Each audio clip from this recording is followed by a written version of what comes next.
Monsieur le Président du Sénat, Monsieur le Président de l'Assemblée nationale, Madame, Messieurs les ministres, Mesdames, Messieurs les parlementaires, Monsieur le maire, Monsieur le Président du Consistoire israélite central, Monsieur le Président du CRIF, Monsieur le Grand Rabbin, Messieurs les représentants des cultes de notre pays, Mesdames, Messieurs, je tenais à être ici, avec vous, parmi vous, pour exprimer l'émotion que notre pays a ressentie lorsqu'il a appris qu'un acte odieux s'était ici marqué par une profanation. D'autant que cet acte s'est produit au moment même où, à Copenhague, un homme a été abattu devant une synagogue parce qu'il était juif. Nous avons ici le devoir de nous recueillir, nous l'avons fait, devant ces tombes renversées, devant ces sépultures qui avaient été brisées, devant ces caveaux ouverts et le monument aux victimes de la déportation qui lui-même avait été défiguré. Ce n'est pas la première fois que ce lieu du judaïsme alsacien est ainsi dévasté. Déjà en 1988, puis plus tard, en 2001, des dégradations avaient été commises, mais jamais avec cet acharnement, jamais avec cette intensité, jamais avec cette frénésie. La justice dira ce qui relève de l'inconscience, de l'ignorance ou de l'intolérance. Mais le mal est d'ores et déjà fait. Parce que ce qui nous a envahis lorsque nous avons appris cette profanation, ce saccage, c'est un sentiment de honte. La honte, une fois encore, une fois de trop, que la France ait à supporter une telle blessure. Le cimetière de Sarre-Union témoigne de la présence ancienne, continue, des Juifs d'Alsace sur ce sol depuis plusieurs siècles. Ce cimetière restitue, avec la mémoire des femmes et des hommes qui reposent ici, le lien qui unit les Juifs à la République. J'ai retrouvé ce que disait le grand rabbin de Strasbourg en 1848, quand a été proclamée la République. Le drapeau qui flotte aujourd'hui sur le parvis national de la République française, disait-il, c'est le symbole des droits de l'humanité que nos prophètes ont proclamé courageusement. Comme pour marquer cet attachement qui ne s'est jamais démenti par-delà les épreuves que notre pays a pu traverser. Aussi, je sais que les familles, j'ai entendu leurs témoignages. Je sais que les familles ont pu ressentir douloureusement cette nouvelle qui leur est parvenue, que les tombes de leurs parents avaient été saccagées. La douleur qu'elles ont éprouvée devant une telle agression est sans limite. Et une fois encore, les mêmes interrogations sont revenues en apprenant le renouvellement d'un tel acte ici dans ce cimetière.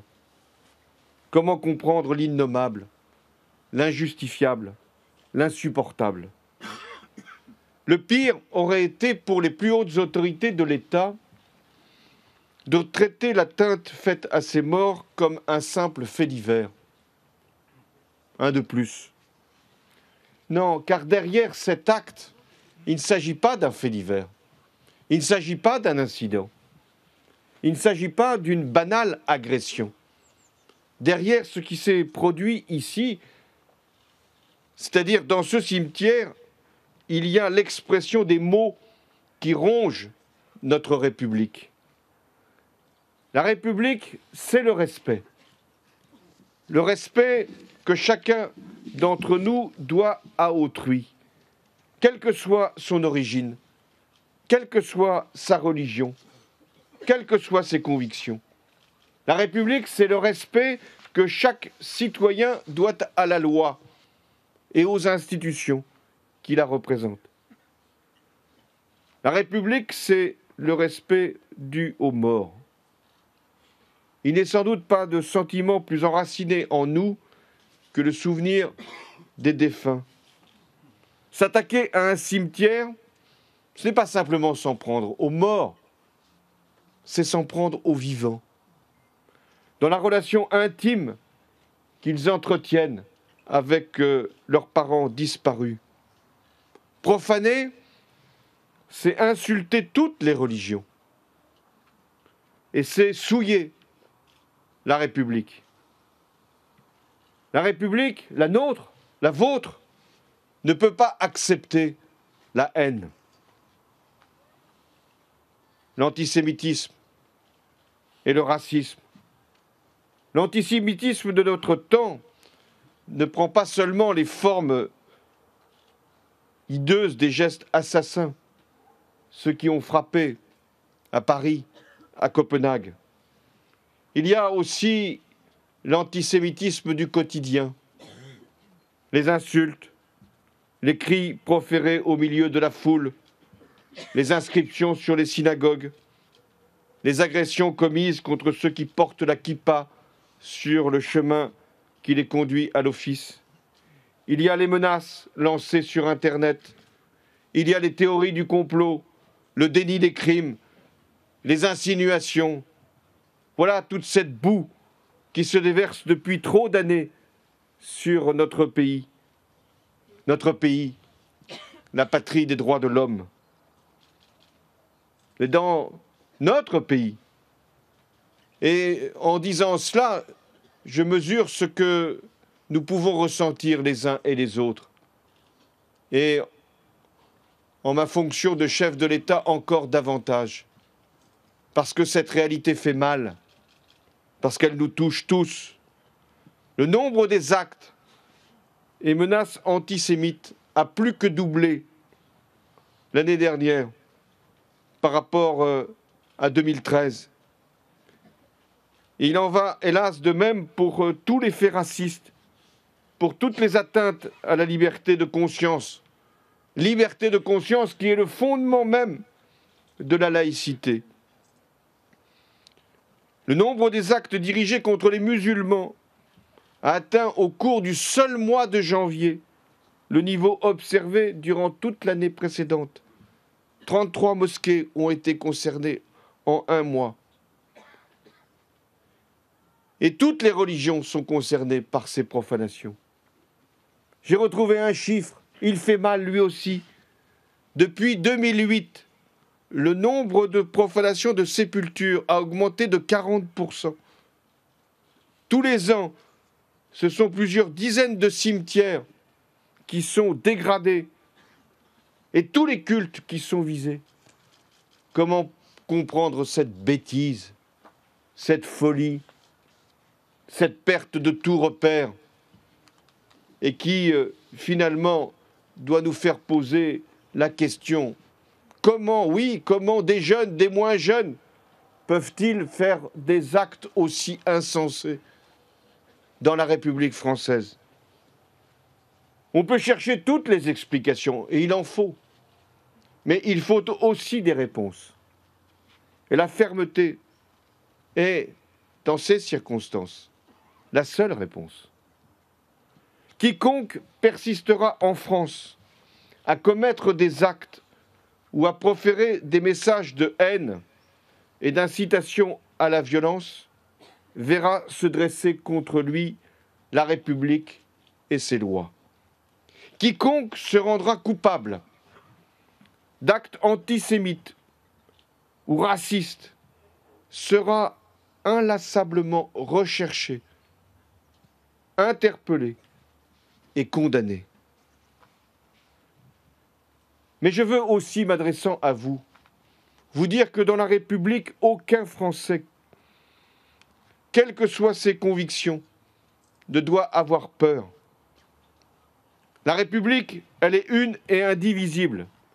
Elle ne fait pas de distinction entre ses enfants. Elle est généreuse, elle est bienveillante, elle les accueille tous. Mais la République, elle est aussi exigeante. Et elle fait en sorte que chacun doit accepter les règles de la vie en commun. Je connais le sentiment d'inquiétude qui traverse les Français de confession juive. Je sais qu'ils écartent, dans leur immense majorité, la perspective de quitter leur patrie. Ils sont Français. Ils aiment la France. Et leur place est naturellement en France. Mais je sais aussi que certains se demandent quand cela s'arrêtera-t-il, ces actes, ces paroles, ces menaces.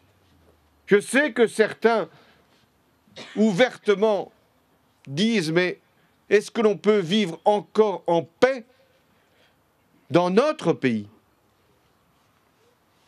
Et beaucoup posent la question « Qui nous protégera encore contre ceux qui nous veulent du mal ?» Alors, une fois encore, je veux apporter la réponse de la République. Elle vous défendra de toutes ses forces. Parce que, à travers vous, c'est elle qui est visée. Ses valeurs, ses principes, sa promesse. La France est votre pays. La pire erreur que nous pourrions commettre serait de croire que les attaques qui visent les Français de confession juive ne nous concernent pas tous. Tous les actes de haine nous concernent directement. Et c'est pourquoi j'ai voulu faire de la lutte contre le racisme et l'antisémitisme une grande cause nationale. Un plan sera présenté dans les semaines qui viennent. Il reposera sur 4 piliers essentiels: sanctionner, éduquer, transmettre les valeurs de la République et éradiquer les messages de haine, notamment sur Internet. Après les très graves événements qui se sont produits,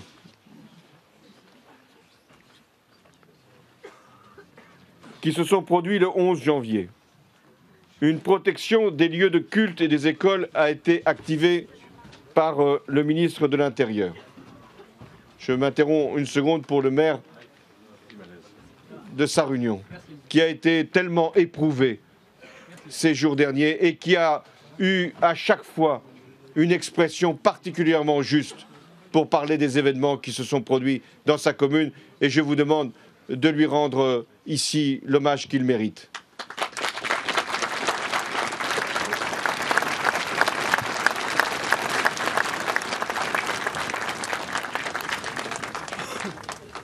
Oui, depuis le 11 janvier, une protection des lieux de culte et des écoles a été activée par le ministre de l'Intérieur.